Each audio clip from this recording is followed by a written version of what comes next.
Serving southern New Mexico, this is the award-winning KRWG-TV News 22, where news matters.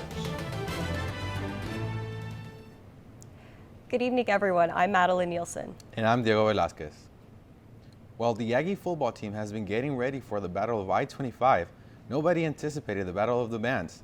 The NMSU Pride Band is continuing to practice, but they're not positive they'll pass the NMSU UNM game in Albuquerque on Saturday. That's because the University of New Mexico requested the Pride Band pay $20 for each seat at the game. Band director Stephen Smith says the administration is working on it and now are hopeful the situation will resolve itself soon. An official update on the situation should be provided tomorrow. The University of New Mexico athletic director says there will be an extra security for UNM NMSU football game. Athletic director Eddie Nunez urges people to get there early because there will be security checkpoints, including both walk-through and wand metal detectors. While he didn't provide exact figures, Nunez said the staffing will be doubled across the board with more officers from a variety of local law enforcement agencies in the vicinity. The crowd is expected to be around 30,000. It's not clear if NMSU head coach, football coach Jerry Kill will be at the game on Saturday. He has not been at practice this week, or his press conference was canceled yesterday. An NMSU spokesman said Coach Kill has been feeling under the weather and has been away from the team. Associated head coach and offensive coordinator Tim Beck will take over the operations of the team in Kill's absence. We had some rain today in Las Cruces. Let's look at what Hanaya has. Thank you, guys. Let's take a look at our current weather conditions here in Las Cruces. Our skies are cloudy today with a little bit of rain. Our temperature is sitting at 76 degrees with winds blowing west-northwest at 7 miles per hour. Our humidity is 49% with a dew point of 56 degrees, and our barometer is sitting at 30.07. Take a look at our temperatures today. We had a high of 75, about an average of 74, and a low of 62. For our record temps in 2000, we had a high of 98 degrees.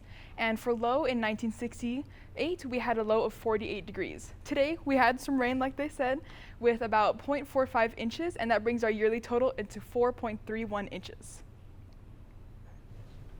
Back to the desk. The city of Las Cruces is looking forward to millions of dollars from pharmaceutical companies accused of flooding the state with opioids. The city of Las Cruces expects to receive about $10 million, in Doña Ana County about $14.5 million. The city council is now in the process of figuring out what to do with the money.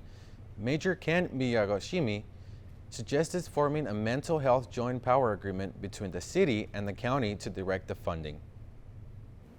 The Las Cruces City Council is also figuring out how to spend almost $1 million in tax money from the sale of recreational cannabis.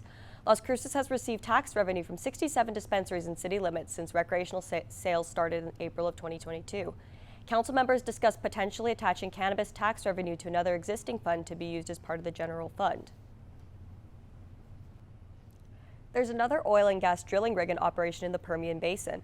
The Permian Basin, spanning southeast New Mexico and West Texas, is one of the most producive oil and gas fields in the country. There are now 320 rigs in operation there. That's compared to 340 a year ago. The Permian Basin led the U.S. in natural gas production growth. The body of former New Mexico Governor Bill Richardson is lying in the state today at the Capitol in Santa Fe. Richardson served 2 terms as governor and is also remembered as former U.S. Energy Secretary and UN Ambassador. A noted humanitarian, Richardson and his Center for Global Engagement helped negotiate freedom for many Americans held hostage overseas. He is survived by his wife of over 50 years. Richardson died earlier this month at the age of 75. Stay tuned. Ana Gonzalez will be back with the national forecast. And later, updated vaccines for everyone. More on that when News 22 continues.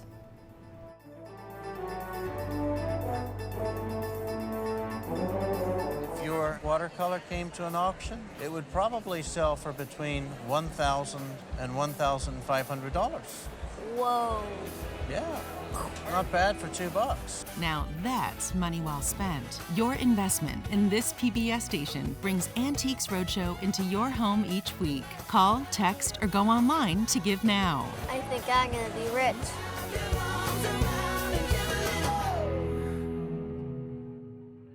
Step into the Dookie Chase kitchen and meet the younger generations who are carrying on the culinary traditions of legendary chef Leah Chase. See how it coats the spoon? That's exactly how you want it. Episodes will dish up Creole classics and explore the history of the iconic New Orleans restaurant. Get ready for a comfortable seat on the sofa, because you're going to need it after this dish. A mouth-watering family story. The Dookie Chase Kitchen, Leah's Legacy. Sunday at 3:30 p.m. on KRWG Public Media. Welcome back. You're watching News 22 Wednesday, where news matters. The CDC announced a new COVID-19 vaccine booster for this fall and winter.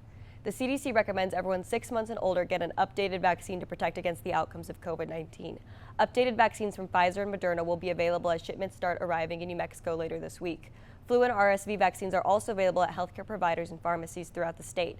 This season marks a milestone as vaccines are now accessible for 3 respiratory viruses. Members of the Navajo Nation are still waiting for help after the largest radioactive waste spill in the United States history. It happened in 1975. Now there are documentaries showing what happened. At News 22, Mari Volmer reports artists Colin Kane and Pedro Reyes hope their work will shine a light on the issue. NMSU and DACC students gathered at the Rio Grande Theater to learn something they hadn't known before about the largest waste spill in American history. My reaction to the film was I was very shocked about all the radiation that was being put in our land. Students were not aware of the extreme danger that radiation could cause. We're being exposed to it every day pretty much, and we don't even know it. Just like the video said, we can't taste it, we can't smell it, we can't feel it until we get sick or we die. In the 1970s, a uranium mine failed, releasing 94 million gallons of water contaminated with uranium waste into the Rio Puerco in New Mexico. The waste spill caused birth defects, livestock shortages, and even health risks for the people that lived in the southwestern region. It was something that went untelevised from what I understand, mainly because it was on Navajo land, and it's, I think, a clear example of environmental racism. Maddie Volmer, News 22. And let's check in for the national weather. Let's go to Anaya. Thank you, Diego. Let's go ahead and take a look at our national weather map. We do see temperatures cooling down, especially compared to last week, all over the country, but they're still warm. And if we go to the next map, we will see the path of Hurricane Lee. It's moving up, and all of these lines are potential paths for the hurricane.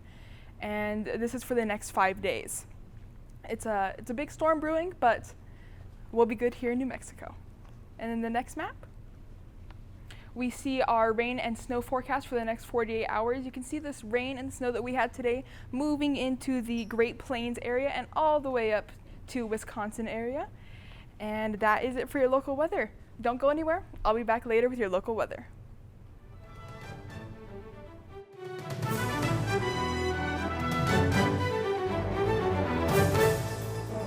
Your baseball bat pin here? I do. Well, that's not for the dough, that's for you. It's a whole new ball game as Bridget, Julia, and the rest of the gang cook up great new recipes with new gadgets, equipment, and ingredients. Join us for a whole new season of America's Test Kitchen.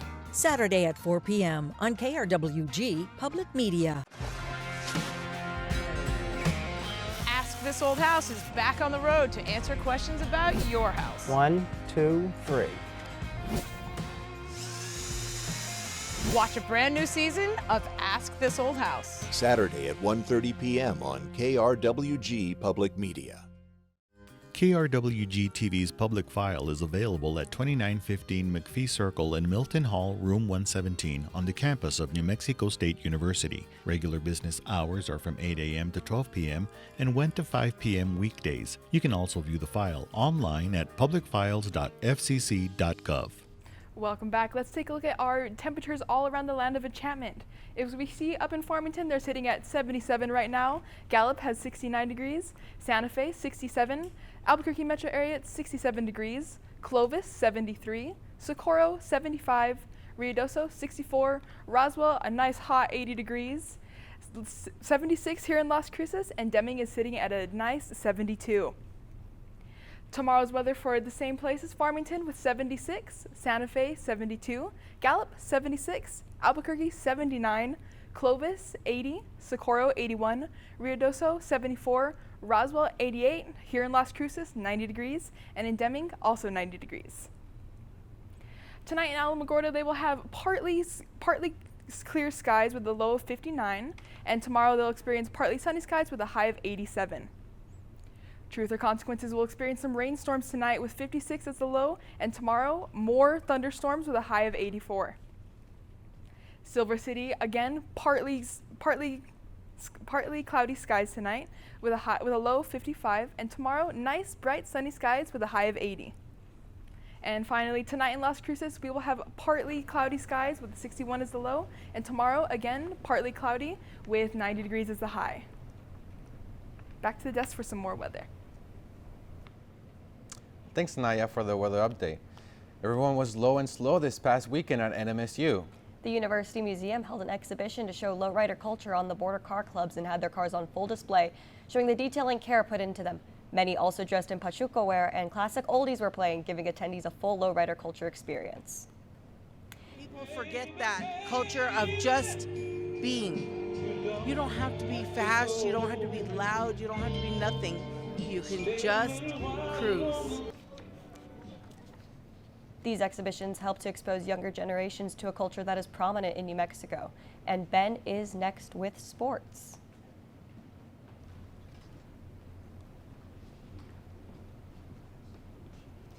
Thanks, Madeline. Coming up in sports, NMSU soccer's on a losing streak and has one last chance to gain momentum before conference play. You can toss that remote because News 22 Sports is next.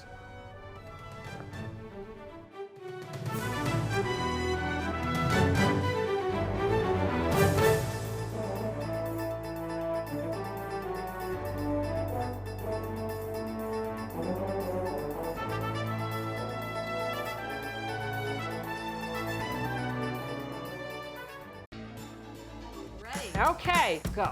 It's another season of Sarah's Weeknight Meals, and boy, do I have some tasty food for you. I'm a happy camper.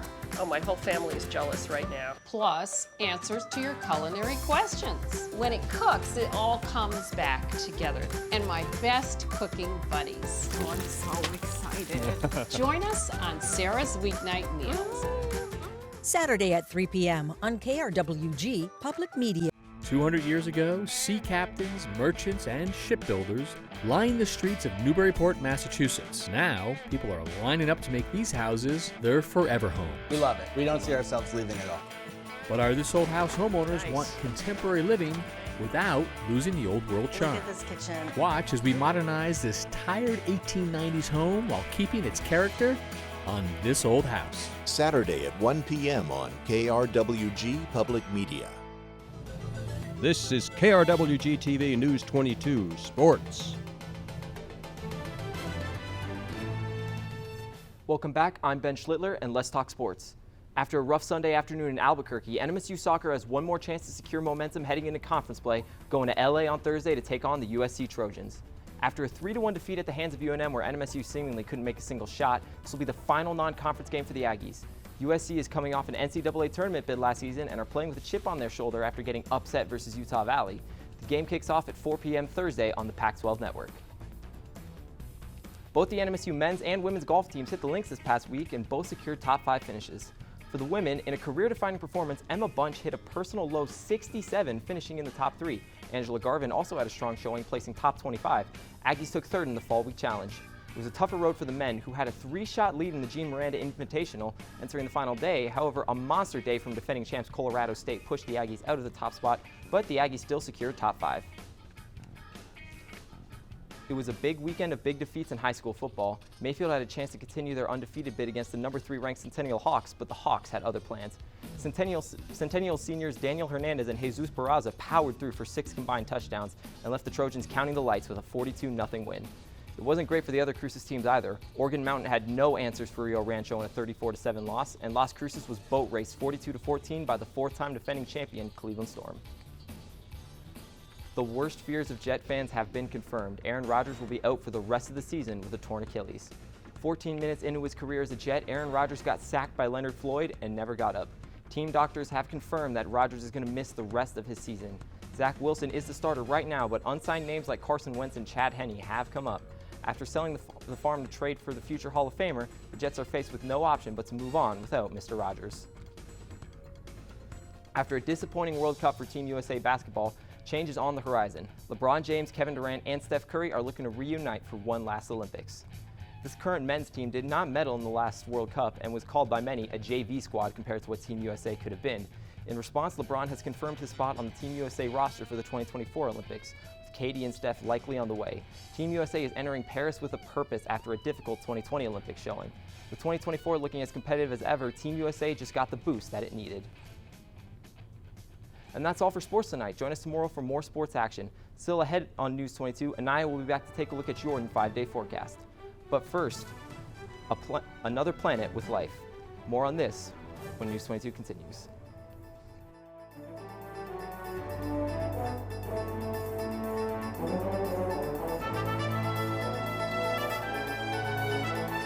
The 2900 series of Quilting Arts TV, we're joined by so many talented, artistic friends who inspire us with their creativity.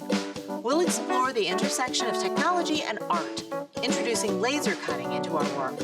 And we'll navigate some more traditional media, from dyes and resists to the unique forms of stitching that elevate our work. Join us to make room for contemporary quilting every day. Tuesday at 2 on KRWG Public Media. Inspired by the 5 elements, Indie Yoga Season 2 will take you on an immersive journey through atmospheric environments and soundscapes with transformational yoga and meditation practices to feel more grounded, motivated, and connected. But the real magic is how it can transform your life, to embrace your potential and connect to something bigger. Saturday morning at 6:30 on KRWG Public Media. Let's take a look at our top stories. It is still not known if NMSU coach Jerry Kill will attend the UNM game this Saturday. There are now documentaries about the waste spill that happened in Navajo lands 50 years ago. And the CDC has announced new COVID-19 vaccines that will be available across the U.S. this week. A colossal planet about 129 light years from Earth may have water flowing on it. That's what the new evidence uncovered by the James Webb Space Telescope shows. The investigation with the Space-Based Observatory revealed that the exoplanet K2-18b may contain key features of a planet that could support life. Observations found the planet has abundant methane and carbon dioxide in its atmosphere. NASA says there's also the presence of carbon-bearing molecules along with ammonia, which could indicate an atmosphere. Carbon is considered the building blocks of life forms on Earth. And let's see what our weather is going to look like this next week. Let's move to Anaya. Now let's take a look at our 5-day forecast. Our 5-day forecast has mostly and partly sunny skies with highs in the low 90s and lows in the low 60s.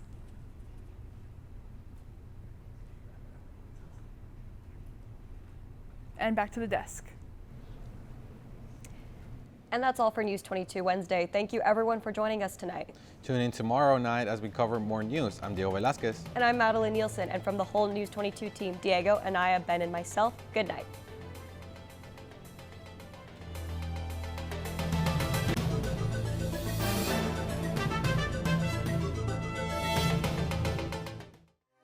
This news brief in Español is brought to you by Noticias 22, Spanish language news for southern New Mexico and West Texas. Noticias 22.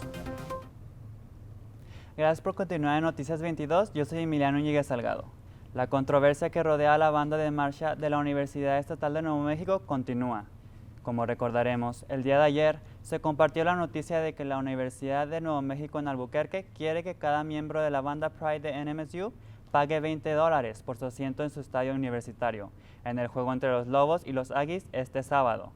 Aún no se saben los motivos detrás de la decisión de UNM, pero la vocera de NMSU, Minerva Bauman, y el director de la banda Pride, Steven Smith, tratarán de recaudar los fondos para que la banda pueda pagar la entrada y toquen en el medio tiempo del partido. Pero por el momento, el director de la banda Pride y la administración de la Universidad de NMSU no pueden dar comentarios frente a la cámara. Les mantendremos informados. Tras que la gobernadora de Nuevo México, Michelle Lujan Grisham, quiso prohibir el uso de armas, la ley lo ha impedido. Hoy, un juez federal ha bloqueado parte de la orden que suspendía el derecho de portar armas en áreas públicas de Nuevo México. Esta decisión fue declarada hoy por el juez federal de distrito David Urias, después de que la gobernadora impusiera la orden el pasado viernes debido a que los tiroteos recientes que causaron la muerte de varias personas, incluyendo la de un niño de 11 años en Albuquerque. Lujan Grisham se ha mantenido en la defensa contra protestas y polémica por grupos de defensores del derecho a portar armas, por lo que pondrá a prueba sus límites de autoridad ejecutiva. Esto ha sido todo por mi parte, que tengan buenas noches.